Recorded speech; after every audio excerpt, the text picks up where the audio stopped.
Good morning, Inspire with Fire. Welcome this morning. I am very excited to be with you today here on Inspire with Fire, where we meet you at the intersection of life, faith, family, and business. I'm Krista Abbott, your host, and oh boy, do I have something great for you today. Hey, as you guys roll into the room, go ahead and drop a note in the comments. Let me know you're here. Say good morning. And for those who are watching on the replay, hashtag replay so that I can come back and give you some comment loves a little bit later. You know, it's all about the loves around here. We love you guys, and many, many blessings to you. So I hope you guys are doing awesome today, and thank you for your patience with me last week as I was traveling and getting some business things taken care of and having a little fun with my friends and our sister who's frequently on this broadcast with us. Good morning, Lisa. Good to see you this morning. And so thank you guys for your patience with that last week. And yesterday it was kind of, you know how when you hadn't ridden a bicycle in a long time and you're trying to get back on and get your balance back? That's what it felt like a little bit yesterday. I was like, whoa, I'm out of practice. But we're back today, and we're going to get back in practice because we have lots of fabulous things that we want to talk about, not only today, but in the days and weeks to come. So I hope you guys are having a great morning. And we're going to go ahead and get started this morning. We are on episode 94. Can you believe that? And today's episode, we're going to talk about having the wisdom to succeed. The wisdom to succeed. And when I think about wisdom, the first guy I want to go to is King Solomon, right? Because he was the wisest man. And the most successful king of Israel, the wisest man in the Bible, the most successful king of Israel. And it seemed like everything Solomon did and everything he touched prospered and succeeded. So I think he has a lot of things that he could share with us. And I mean, reading the wisdom of Solomon has always been one of my favorite things to do anyway. Good morning, Miss April. Good to see you in the house this morning, my friend. I hope you are doing good. I'm excited we need to catch up sometime soon. I'm excited to hear about all the wonderful and fabulous things that God has been doing in your life. I see a few things fly through social media every now and then, but I miss you, girl. But anyway, Lisa, yeah, I'm needing me some wisdom today too, so hopefully we can find some together in the words of King Solomon. So today we're going to hop over to Ecclesiastes. I bet y'all thought I was going to Proverbs, didn't you? No, we're hopping over to Ecclesiastes today. Thank you, April. Mwah. It's the lipstick. You like my lipstick? But we're going to hop over to Ecclesiastes today because Proverbs isn't the only place you can find the wisdom of Solomon. It's just one of the most popular. And it is one of my most favorite. But today we're going to go to Ecclesiastes. So I'm going to hop right over there, and I want to go ahead and give the disclaimer that some of the things I'm going to mention and talk about today have been adapted from a Bible study that I found somewhere on the internet. Who knows where I found it at this point. But it's by a guy named Mike Mazzalongo, and he writes a lot on success principles of the Bible. So some of what I will talk about today is adapted from some of his teachings. But not all of it. When I read something, I always intermingle my own thoughts with it for sure. But I do want to give credit where credit is due in that regard. Good morning, Miss Jillian, my sister. Oh, yep. I got me some tips. I got me some tips last week from a pro, so I'm trying to implement them. Slowly but surely getting my makeup tips on. Gonna be a pro before you know it. That's not coffee in the big cup. It's water this morning. I haven't hit the coffee yet. So here's the deal. with Solomon. Are y'all ready? Let's get over here. Ecclesiastes 11. Now, y'all know, first of all, that 11 is my favorite number. It's the number of transition. It is also the number of multiplication and alignment. So, 11 is my number. So, is it shocking that God would lead us to Ecclesiastes 11 to talk about the wisdom to succeed, to talk about the wisdom of success? And we'll find a lot of good and useful points here in these verses today. So let's look at this first one. We're gonna take our first two keys, wisdom keys. That sounds a little bit like Mike Murdoch, doesn't it? Wisdom keys for your success, in the voice of Mike Murdoch. Oh, God bless Mike. I love him. Hey, y'all pray for Mike. He's been having some health issues. But give some prayers up for Brother Mike, because he does share some fabulous principles of wisdom. He's the wisdom guy of our decade or century. He's kind of old, so probably century. I mean, he's not a century old, but you know, he's in his 70s, so he's been around a minute. You know what I'm saying? All right, anyway, back to our point. Ecclesiastes chapter 11. Here we go. Send your grain across the seas, and in time profits will flow back to you. But divide your investments among many places, for you do not know what risk might lie ahead. Now, y'all know Inspire with Fire is about meeting you at the intersection of life, faith, family, and business. I spend a lot of time on the faith thing because, you know, that's my passion. That's my calling. That's my passion. But I'm also a business person. And so God's been talking to me recently about, hey, you know, you need to diversify a little bit here. You spend a lot of time on faith, but, you know, I'm calling you to speak into all of these areas. So today and probably, you know, for the next several days, or, you know, as God leads, because y'all know this is fresh every morning. But as God leads, I want to begin to speak more into the business aspects of things and to speak wisdom into that as God reveals and shows it to me. So today is one of those days. So the four wisdom keys that we're going to talk about today are directly related to business. Because not only was King Solomon just a wise king, he was also a very successful businessman and one of the wealthiest men ever like to exist. Like kings and queens from other countries looked to Solomon in awe because of his wealth and his wisdom. So, that in mind, let's look at this first principle here. Send your grain across the seas, and in time, profits will flow back to you. So what this is saying here from a business and success mindset is it's saying be willing to give from the resources that you have in order to invest in your future. So look at what is in your hand. One of my mentors, Pedro Adeo, always says, what is in your hand? Take what is in your hand and apply it and use it. So you have to be willing to give from your resources to invest in your future. Sow seeds now so that you can have a harvest later. We all know that there's seed time and harvest, and that you have to give in order to receive. So what grain or what resources? In this sense, grain in the Bible represented resources. So what resources do you have in your hand that you can then sow or send across the sea? The seas represent the various places of the world. It represents the various aspects of society at that time, the trade system.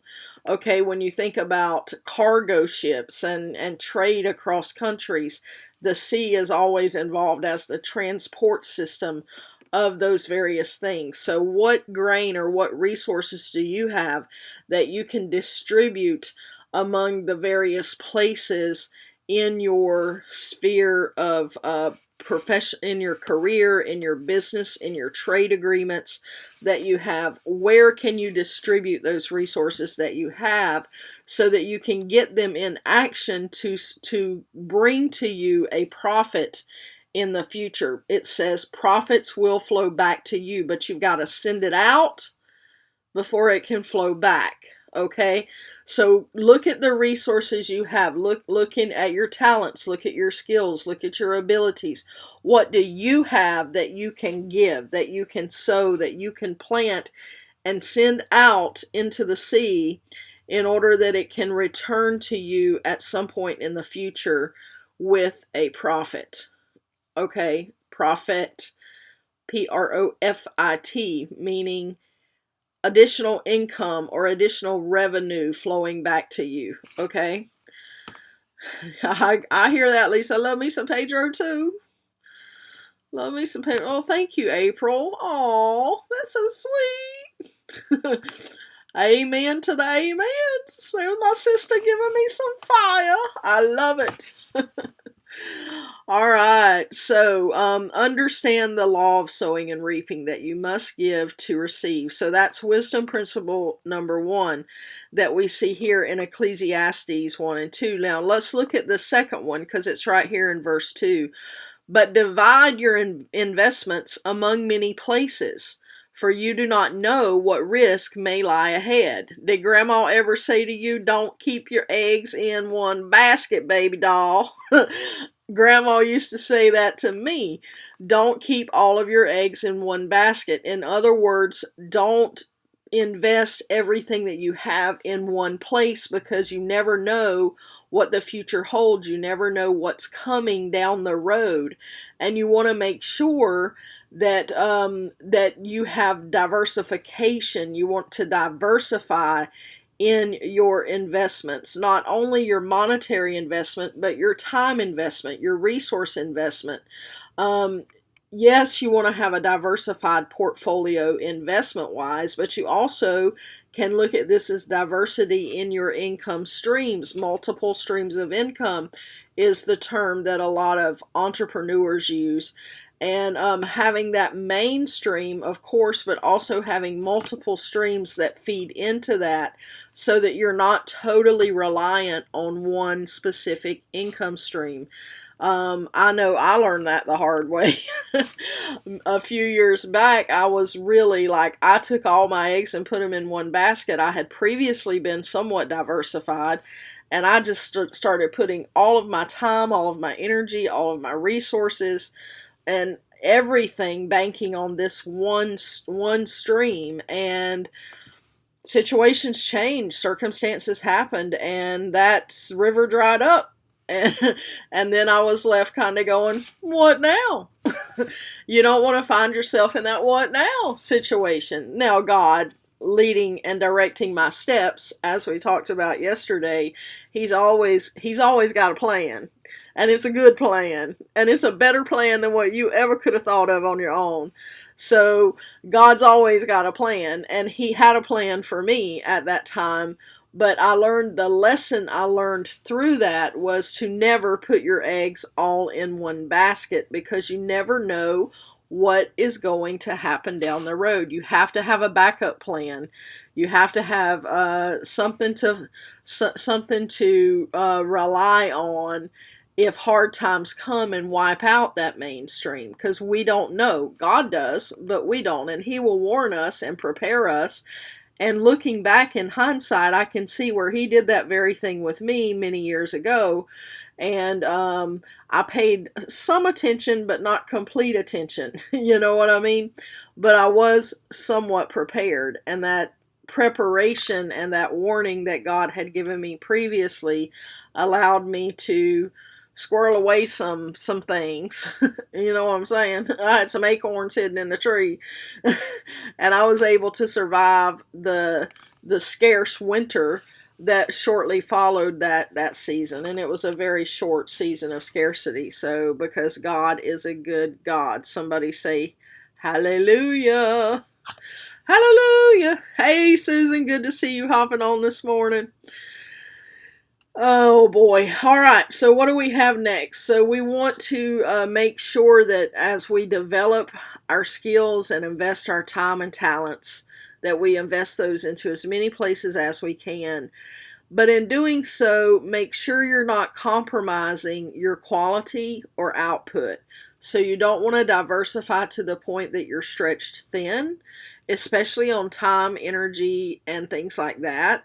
So you want to do it in a way that it still remains healthy and you still can provide excellence and a quality output of what you're doing. All right. So next up, let's go. We're going to go two more verses. We got two more points. That's wisdom key number 1 was what? That was be willing to give from your resources to invest in your future. And then the second one was to diversify and not have all those eggs in one basket. Okay, now number 3, we're going to find in Ecclesiastes 11, verse 3 and 4. We'll find one in each, one in verse 3, one in verse 4. Imagine that. Here we go. When clouds are heavy, the rains come down. Whether a tree falls north or south, it stays where it falls. Farmers who wait for perfect weather never plant. If they watch every cloud, they never harvest. All right, so what can we see here about success? Do you guys see it? First one, when clouds are heavy, the rain comes down. Whether a tree falls north or south, it stays where it falls. So this is talking about let nature take its course. Okay, it's talking about rains coming, trees falling, whatever, the rain comes down, the trees fall, they lay there wherever they fall. So things happen. Let nature take its course as it will. And some things will happen that we can't control. We can't control the weather. We can't control when the rain comes or doesn't come. We can't control when the tree falls and whether it goes north or south. And we can't determine where it's going to land when it falls. So those things you can't control, don't worry about those things. Don't let them rob you of your time and your energy.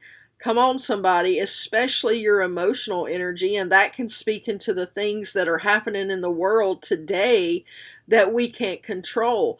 So not expending our emotional energy on those things that we have no control or no impact or influence over, but being able to be flexible. That's wisdom key number 3, be flexible. And let nature take its course. Be willing and able to adapt and adjust to the changes that are going to come when those unexpected things happen that we can't control. So being flexible and willing to change with the circumstances. And I like this term that my sister Jillian uses frequently is you got to have bounce back ability. Bounce back ability. Somebody write that down. You have to be able to bounce back when things try and push you backwards. You got to bounce back and pounce forward. My cat, he likes to pounce. So you got to pounce forward when something tries to push you back. Don't give those energy to energy sucking things. It's like they're like vampires trying to suck everything out of you. Don't let those energy sucking things that you can't fix rob you of putting your energy and your efforts to those things that you can fix and that you can control. So also in this regard, you want to be able to let go of past mistakes and failures that hold you down and suck that energy out of you, because those are sometimes those past mistakes and failures, those are the rain clouds that are coming down. Those are the trees that are falling north and south. Let those things lay where they fall. Somebody say, past mistakes and failures, let them lay where they fall. Let them go, leave them alone, and move on. Move on. Be willing to just go, oh, well, that happened. What can I learn from it? And fail forward. John Maxwell says fail forward. Well, we want to, if we're going to fail at something, we want to fail forward and keep going and learn from it so that we can do it better next time. Can somebody say, hey to the men? Hey to the men. Hey, Lori, good morning, good morning. That's okay, girl. I know you're busy. I'm just happy you're here. I'm happy you're here. Okay, number 4. Are y'all ready for wisdom key number 4? It's right here. Farmers who wait for perfect weather never plant. If they watch every cloud, they never harvest. Okay, wisdom key number 4. You have to be willing to take imperfect action.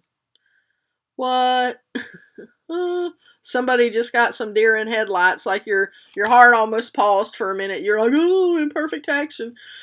My mentor Mark Hoverson used to say that an idea acted on imperfectly is better than an idea still in your head.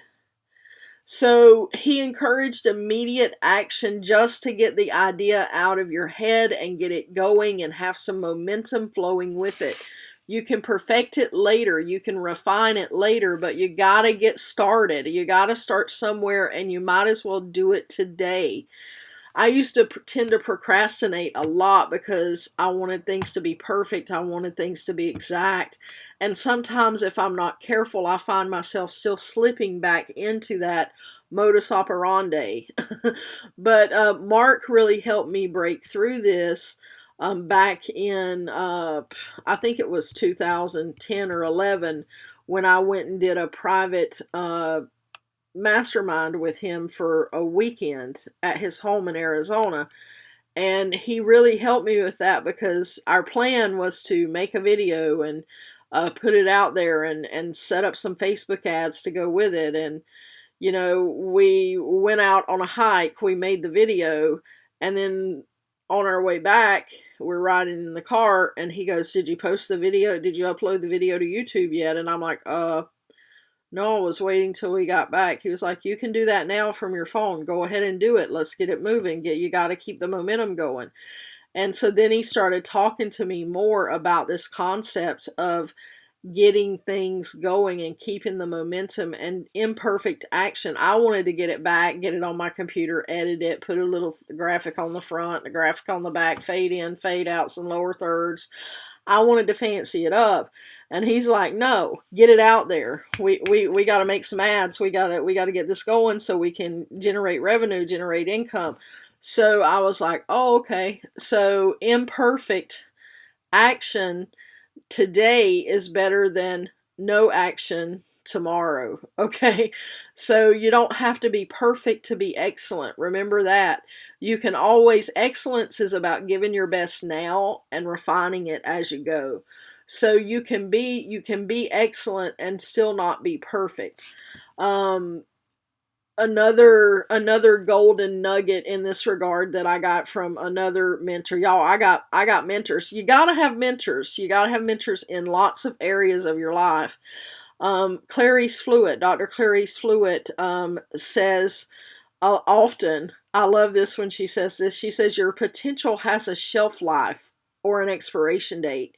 Your dreams don't expire, but your potential to activate them can expire. It has a shelf life. For example, you don't see very many 75-year-old cheerleaders, do you? But all things are possible for those who believe, but for most, that's unlikely. So your dreams don't expire, but your potential does have a shelf life. So the longer you wait to activate something, the more likely it is that you're going to miss that window of opportunity. Hey, listen, I've had ideas that God dropped in my spirit before, and I didn't act on them right away. I sat on them, and then 6 months later, I look out and I see somebody else has done that very thing that God dropped in my heart to do. That even happened with a t-shirt idea one time God gave me. Back when I lived in Texas, God gave me a t-shirt idea, and it was a good t-shirt idea. And I was like, oh yeah, that's great. I sat on it. I didn't do anything with it. I kept saying, I'll get to it. I'll get to it. I get to it. Well, procrastination is the enemy of progress. And if you're not going to act on the idea, then God's going to give it to somebody who, by golly, will. And so, lo and behold, he gave it to one of my friends. And I was like, what? I was like, hey, that was my idea. Look, I wrote it in my journal and 6 months ago. And they're like, well, at least we're riding the same prophetic wave. And I'm like, oh, okay. So, I mean, my friend was like, "Oh, I don't care, girl. You go ahead and do that. Make a t-shirt. Make your t-shirt too." And I was like, "Okay, we'll both sell them." But anyway, I use that as an example to say, if you don't act, God will give it to somebody who will. So remember, your dreams may not expire, but your potential and the window of opportunity to act on them can. Okay? So you want to act fast. You want to be willing to take that imperfect action and not wait for everything, all the ducks to be in a row. Just start moving and your ducks will follow. Okay, somebody write that down. That's good. Start moving ahead and your ducks will follow. So successful people are people of action. What you've been procrastinating on that God put in your heart to do, anybody out there got something like that? God put something in your heart to do and you've been procrastinating on it. Today is the day to take action. Do something to move that thing forward. Move that needle forward on the thing that you've been procrastinating on today. That's my challenge for you. In Jesus' name, get it done. Get it done. Get it done. All right, guys. Those are our four success or wisdom keys for success that we want to cover today. Now, we'll probably have a few more that we want to talk about tomorrow because Ecclesiastes chapter 11 has several more of these. I hope you've enjoyed this today, but we're gonna lock it in. We're gonna anchor it in and decree it just like we do every day. And then I'm gonna play in the comments for a second with you. But let's go ahead and lock it in first, okay? Here we go. I decree I am a person of wisdom and success. I am willing to invest in my dreams, diversify my plan, remain flexible, and take imperfect action. As I move forward, God will sprinkle His favor and grace on what I do, and success will follow. One more time, I decree I am a person of wisdom and success. I am willing to invest in my dreams, diversify my plan, remain flexible, and take imperfect action. As I move forward, God will sprinkle His favor and grace on what I do, and success will follow. Somebody say, "All right now." All right now. All right. Oh, thank you, Lisa. Lisa says, "I love the fire you're carrying this week." Woo! Thank you, girl. I appreciate it. All right. I love the fire too. Love it. Love it. Love it. Wisdom. Susan posts, wisdom to success. Things happen that we cannot control. Number 3, be flexible and willing to change. Bounce back ability. I love Susan's ability to take notes for us here. It's like Cliff Notes version. If y'all ain't got time to watch the video and Susan's on here, just read the comments. Because she's going to capture it all for us here. Be willing to take perfect action.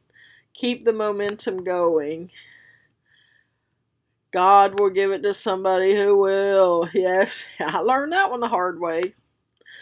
Act fast, imperfect action, start moving ahead, and your ducks will follow.